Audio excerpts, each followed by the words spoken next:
Inti daripada itu semuanya adalah bahwasanya Ramadan mengajarkan minimal 4 hal kepada kita. Yang pertama, Ramadan menjadikan kita pribadi yang lebih bertakwa kepada Allah Subhanahu wa taala. Bagaimana puasa memiliki progres dan tujuan yang begitu dahsyat. Tujuan yang begitu indah agar kita lebih bertakwa kepada Allah, yang mana puasa tidak menghilangkan hawa nafsu kita, tapi mengendalikan hawa nafsu kita. Hablum minallah, kita perbaiki hubungan kita kepada Allah Subhanahu wa taala. Kita rela korbankan waktu kita untuk istirahat, kita rela korbankan untuk beriktikaf di masjidnya Allah. Kita habiskan malam-malam kita dengan bertadarus Al-Quran. Tidak lain tidak bukan semuanya itu agar kita lebih dekat kepada Allah Subhanahu wa taala. Kalau sudah dekat kita kepada Allah dan Allah menganggap kita dekat kepada zatnya, apapun yang kita harapkan, apapun yang kita minta, laisa bainana wa bainallahi hijab. Tidak ada lagi penghalang antara kita dengan Allah Subhanahu wa taala. Semangat ini yang kita butuhkan, karena memang kita butuh ibadah kepada Allah.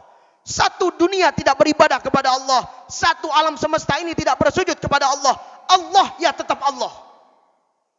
Bahkan di dalam Al-Hadits Al-Arba'in An-Nawawiyah, hadis yang ke-24, hadis qudsi, di tengah-tengah Allah mengatakan, ya ibadi, law anna awwalakum wa akhirakum wa insakum wa jinnakum kanu ala atqa qalbi rajulin wahidin minkum ma zada dzalika fi mulki syai'an. Wahai hamba-hambaku, kata Allah, jikalau kalian semua berkumpul, orang yang pertama sampai terakhir, manusia di antara kalian dan juga jin di antara kalian, kata Allah, berada dalam kondisi di mana sangat bertakwa, berada dalam keadaan di mana dia sangat bertakwa kepada Allah, ma zada dzalika fi mulki syai'an.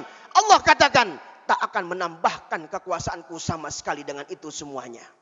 Wa ya ibadi, dan wahai hamba-hambaku, lau anna awwalakum wa akhirakum wa insakum wa jinnakum kanu ala afjari qalbi rajulin wahidin minkum ma naqasa dzalika min mulki syai'an. Jikalau kita pun semuanya tidak menyembah kepada Allah, tidak bersujud kepada Allah, semua ini makhluknya tidak menyembah kepada Allah, ma naqasa dzalika min mulki syai'an, tidak akan mengurangi sama sekali daripada kemuliaan dan juga kekuasaan Allah. Karena pada hakikatnya kita yang butuh ibadah kepada Allah. Allah jadikan ibadah kepada kita sarana agar kita yang lebih mendekat kepada Allah Subhanahu wa taala. Takwa senantiasa menjalankan perintahnya dan menjauhi segala larangannya. Hablum minallah kita perbaiki sekarang. Yang kedua dikatakan bahwasanya Ramadan mengajarkan kepada kita agar kita lebih peka lagi terhadap kesalehan sosial kita. Bagaimana zakat, infak dan sedekah, Allah jadikan itu semuanya agar kita lebih peka terhadap kondisi saudara kita. Bisa jadi ada sebab yang mengganjal kita, naudzubillah, daripada masuknya kita ke dalam surga. Biar kata kita hajinya saban tahun, mungkin umrohnya setiap bulan, terganjal masuk ke dalam surganya Allah gara-gara ada di tetangga kita, di samping rumah kita ada anak yatim atau orang miskin yang kelaparan. Kita tahu kita mampu, tapi kata diam saja. Kita tidak berbuat, hanya mulut yang berbicara tanpa ada solusi. Ma'asyiral muslimin wal muslimat rahimakumullah. Bagaimana zakat dan sedekah Allah jadikan agar hubungan kita antar manusia lebih baik lagi. Makanya Allah gandakan perintah wa aqimus shalah wa atuz zakah. Dirikanlah salat dan tunaikanlah zakat. Secara tidak langsung Allah memerintahkan kepada kita, perbaiki hubunganmu pada aku, kata Allah, dan perbaiki hubunganmu antar manusia. Karena kesalehan sosial tidak kalah penting daripada kesalehan pribadi kita. Ma'asyiral muslimin wal muslimat rahimakumullah.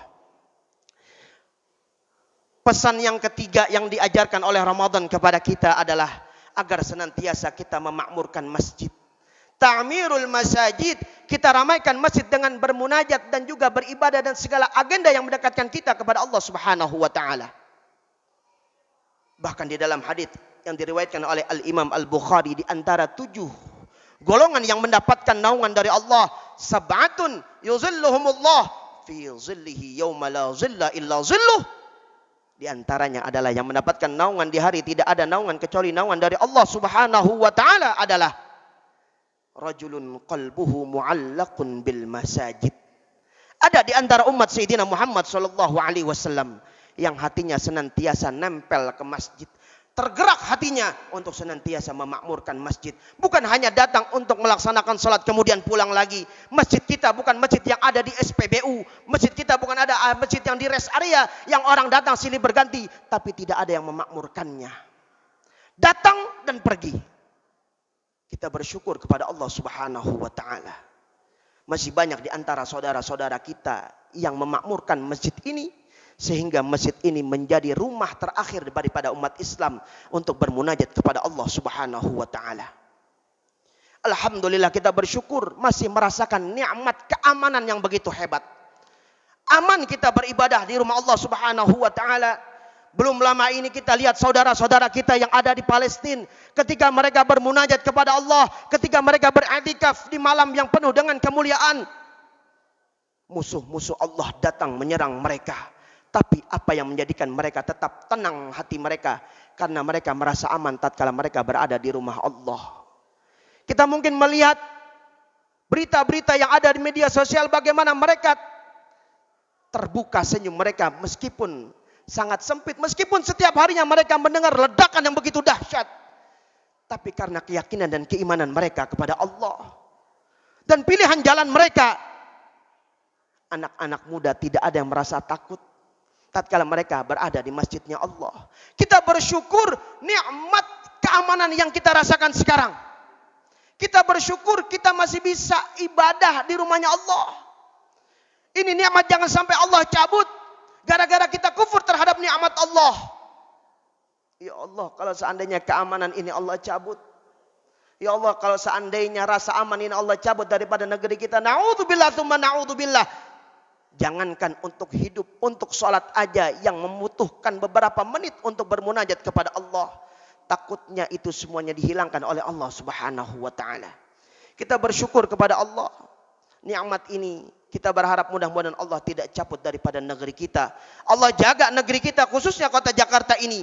Mudah-mudahan Allah berikan rasa aman dan tenang untuk kita semuanya. Khususnya umat al-muslimin, umat Sayyidina Muhammad sallallahu alaihi wasallam.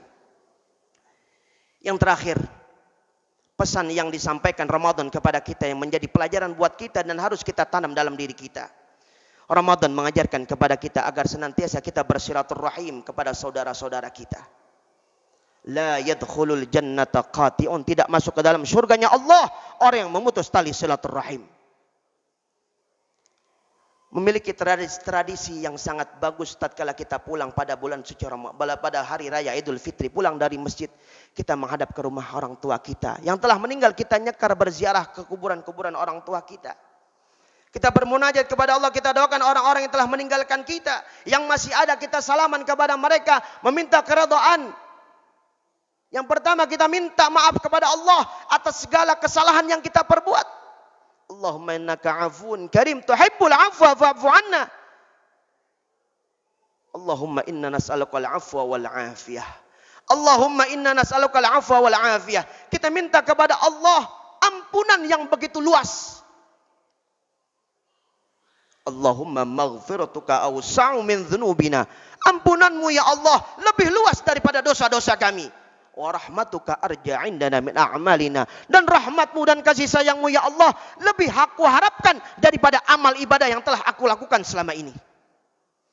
Kita minta maaf kepada Allah Subhanahu wa ta'ala. Kita minta maaf kepada kedua orang tua kita.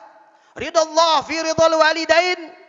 Keridhaan Allah terletak pada keridhaan kedua orang tua kita. Bagaimana ada sebuah kisah dalam kitab Irsyadul Ibad.